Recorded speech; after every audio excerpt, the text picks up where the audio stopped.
7-4, classifying polygons. I can classify angles and polygons. All right, thanks, Philip.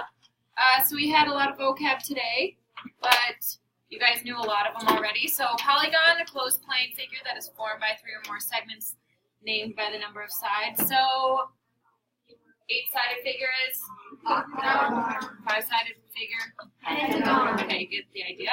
Regular polygon, all angles and all sides are equal. Trapezoid, quadrilateral with one set of parallel sides.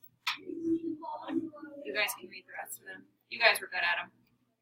This is what is important. The visual.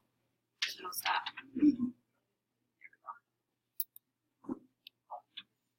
So we have quadrilateral, and I talked about how it's like overarching umbrella, and then we have things underneath them. So as you can see, quadrilateral is on the outside, and then we have parallelograms. So parallelograms are considered quadrilaterals. And then inside parallelograms, we have rectangles and rhombuses. So if a rectangle is a parallelogram, is a rectangle a quadrilateral? Yes. Is a rhombus a parallelogram? Yes. So is a rhombus a quadrilateral? Yes. Okay. And then on the inside, we have square. What does it mean when it's in the middle of the 2 circles? It's both. So it's both a rectangle and a rhombus. What is on the outside? We have a Trapezoid. So is a trapezoid a parallelogram? No. But is it a quadrilateral? Yes. Good. So this is just a visual of what shapes, where they belong. Down here, angle sum formula.